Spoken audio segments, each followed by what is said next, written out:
Before I read today's email, I need to warn you. Some accidents don't end when the ambulance leaves. And sometimes, the person who survives isn't the only one who comes home.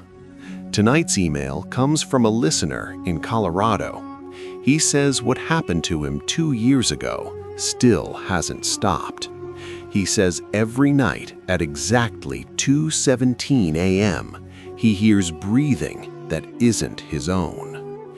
This is his email. I'm going to read it exactly the way he wrote it. Hello, brother. Peace be upon you. I hope you are doing well and staying among the good people. I have sent you a story before, but maybe you didn't like it enough to select it. That's okay. I understand. Not every story feels right. But what I'm about to tell you now, this is real. This is not something I heard from someone else. This happened to me. And if you decide to read it, I only ask that you read it exactly as I've written it, because every word matters. My name is Daniel Harper. I live in Aurora, Colorado. I'm 34 years old now, but this happened when I was 32. Before that night, I never believed in anything supernatural. I was a practical person, logical. I believed everything had an explanation. But after mile marker 17, I'm not so sure anymore. It was November 12th, 2023. Cold, quiet. The kind of cold that doesn't just touch your skin, it settles into your bones.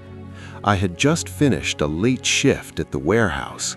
It was around 1:30 in the morning when I got into my car.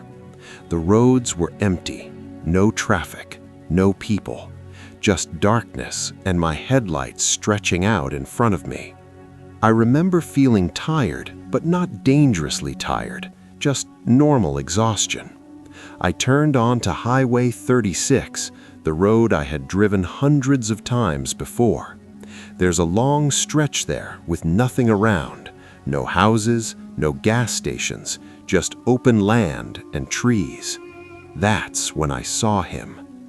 At first, he was just a shape, standing on the shoulder of the road. I thought maybe it was someone with car trouble. As I got closer, my headlights lit him up. He was a man, probably mid-20s, wearing a dark jacket and jeans. He wasn't waving, he wasn't moving. He was just standing there, looking straight at my car. I remember thinking how strange it was that he wasn't trying to flag me down. But as I passed him, he turned his head and followed me with his eyes, and I felt this cold sensation run through my chest. Not fear, not yet, just discomfort. About 10 seconds after I passed him, I heard a sound, a loud bang. It came from behind my car. It sounded like something hit my trunk, hard. My heart jumped. I immediately checked my mirrors. There was nothing there. No car, no person, nothing. I slowed down, confused. Maybe I hit something, an animal. But I didn't see anything on the road. Still, I pulled over. I put the car in park and sat there for a moment, listening. The engine hummed. The wind moved softly outside. Everything seemed normal. I told myself it was nothing. Maybe road debris, maybe my imagination. I almost drove away, but something made me get out of the car. I don't know why, I just did. The cold air hit me immediately. I walked to the back of my car. At first, I didn't see anything, but then I saw it. A handprint on my trunk. Not dust, not dirt. It looked like condensation, like when someone breathes on glass. A perfect handprint, 5 fingers, clear, fresh. My heart started beating faster. I looked around. The road was empty, silent. No one was there. And that's when I heard it. Footsteps. Behind me, slow, crunching softly on the gravel. I froze, my entire body locked in place. I turned around. No one, nothing, just darkness. But I knew what I heard. Someone was there, or something. I quickly got back into my car and locked the doors. My hands were shaking. I told myself I was overreacting. I started the engine and drove away. I didn't look back. I wish I had. About 2 minutes later, it happened.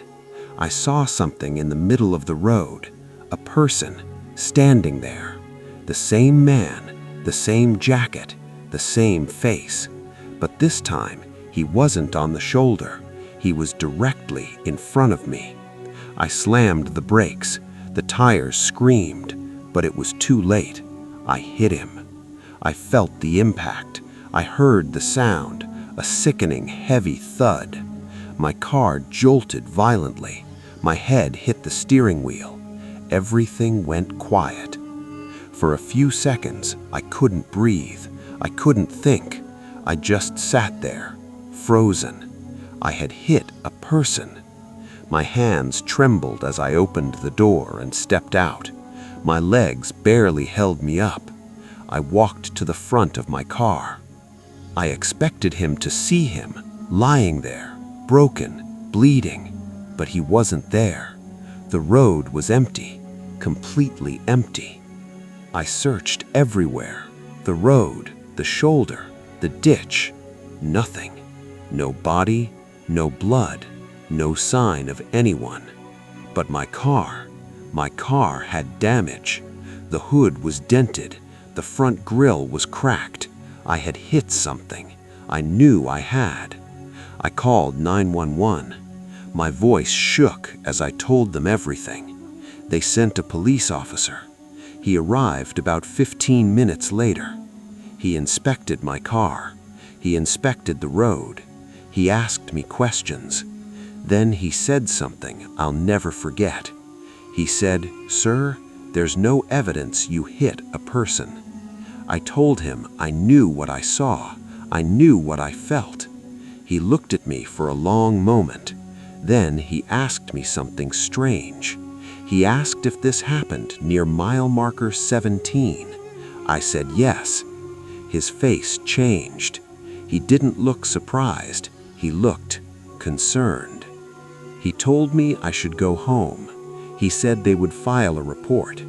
But before he left, he said one more thing. He said, "You're not the first." The next day, I couldn't stop thinking about it. So I researched mile marker 17, and I found something.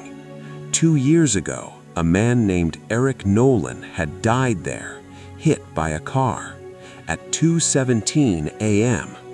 The driver said the same thing I did, that Eric appeared suddenly in the road, that there was no time to stop. But here's the part that terrified me. Several drivers, even after his death, reported seeing him standing on the shoulder, watching cars pass. Some said they hit him, but when they stopped, he was gone. I tried to forget it. I tried to move on. But 3 nights later, at exactly 2:17 a.m., I woke up. I didn't know why. My room was dark, silent. Then I heard it. Breathing, slow, deep, right next to my bed. I held my breath, listening. The breathing continued. Not mine, someone else's, right beside me. I was too afraid to move, too afraid to look. After what felt like forever, it stopped. I didn't sleep the rest of the night. Since that night, it happens every single night. 2:17 a.m., I wake up and I hear breathing, sometimes closer, sometimes farther away, sometimes right behind my ear. I've moved apartments. It didn't help. I've stayed with friends. It followed me. I don't know why. I don't know what it wants, but I think when I hit him, something came back with me. I don't drive that road anymore. I don't drive at night, and I haven't slept peacefully in 2 years.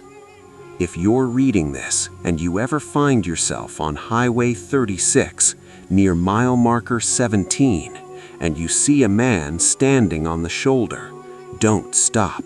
Don't look at him, and whatever you do, don't let him touch your car, because if he does, he might come home with you. Thank you for reading my story, Daniel. I want you all to take a moment and think about that.